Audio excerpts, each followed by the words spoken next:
Not only can the Trump administration not find people they want to destroy these agencies, they can't find people to do anything. This story just broke this morning. 4 top law firms turned down requests to represent Trump.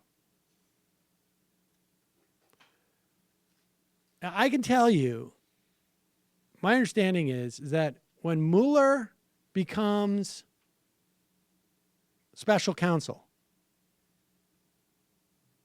and when he hires his team, all of those guys associated with that team immediately get swamped with emails from former prosecutors saying, hey, man, if you need somebody, I'm here. The opposite thing is happening with defending Trump.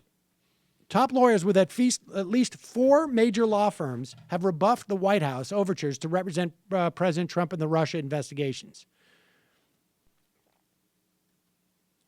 The president's chief lawyer, who's now in charge of the case, is Mark E. Kasowitz. Now, you remember they were talking about building a war room like Clinton had during the impeachment.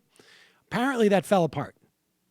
Who knew that people would have trouble figuring out how to work with Corey Lewandowski?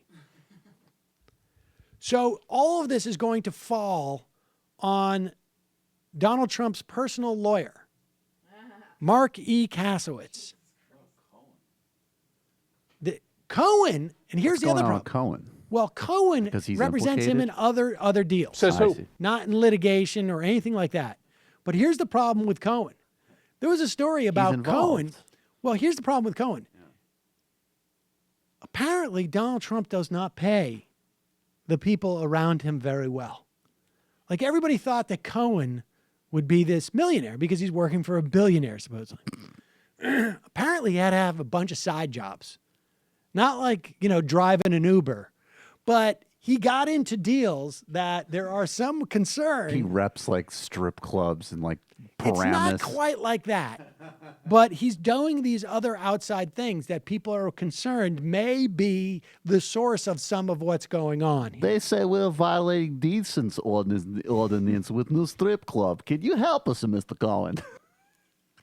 So this is what Mark E. Kasowitz has been doing.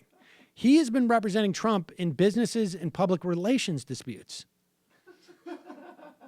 often with the threats of countersuits and menacing public statements. But he has little experience dealing with complex congressional and Justice Department investigations that are inevitably influenced by media coverage and public opinion. So in other words, the people at these 4 firms that were in this story, including Brendan Sullivan of Williams & Connolly, Ted Olson. You remember Ted Olson's name, right? Yep. Former solicitor, I think, under Bush. Bush the second.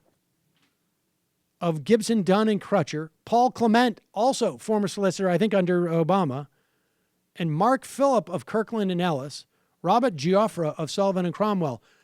These are guys who understand how Congress works, how the DOJ works. That's why when you're looking for a defense attorney and you're getting prosecuted by the U.S. government, you're looking for a former U.S. prosecutor. Not a guy whose claim to fame is sending mean letters to people and saying to, plumbers in Queens, like, you're not going to get that.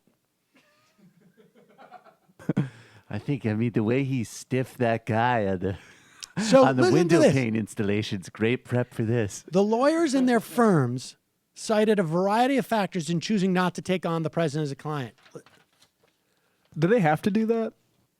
Do they have to mention it? No, reasons? No, but they all probably do by saying, like, look, I would love to, President, but however, they'll say things like, we don't have the resources right now. Others mention potential conflicts with other clients in their firm, such as financial institutions that have already received subpoenas relating to this. But a consistent theme, this is according to a source, was the concern about whether the president would accept advice of his lawyers and refrain from public statements and tweets that undercut his position. And the other one was, they don't think they're going to get paid.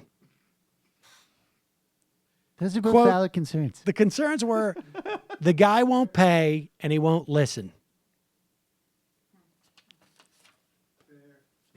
I mean, you know, Other you're right, factors, you're right.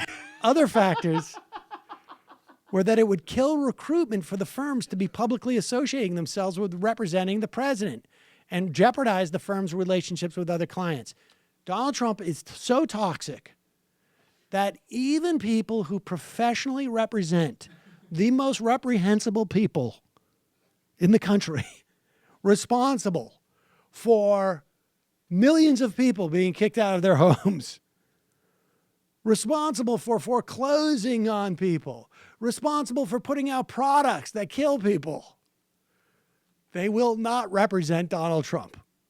Everyone has a line. Apparently. Yeah. And I have a feeling it's because they also think they're not going to get paid. I think that's the main one. It's going to end up being like, hi, my name's Antonio fucking Figaroni. I run the best All right. personal injury firm in Jackson Heights, Queens. And Mr. Trump's not going to cooperate with you in your Rust investigation. They just do it the way they stiff contract. It's just like, yeah, he doesn't recall that conversation, so sorry. We're not going to be able to get those documents to you, Congress. And if you don't like it, you know what you could do? You could jerk off to a picture of Melania, who's not your wife. Maybe you could sit out there and maybe there'll be an inflatable rat out in front of your freaking Congress. This is related to Obamacare. Oh, wait a second. I'm sorry. Are those cement trucks honking too loudly? I could probably take care of that. Did a couple of homeless guys go to the bathroom in your stairwell? Yeah, a couple of old tricks from his slumlord days. I don't think you can get that information on Putin hacking the voting machines anytime soon, you fucking Stugats. Hey, Mr. Trump, it's only $300. Why haven't you paid me yet?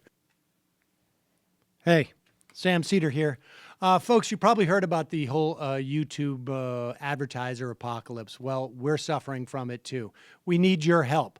If you want to keep this show alive, you want us to be able to still put out clips on a regular basis, head over to our Patreon page. Here's the link right here or down below there. And just give us a couple bucks a month and support this program. Really appreciate it.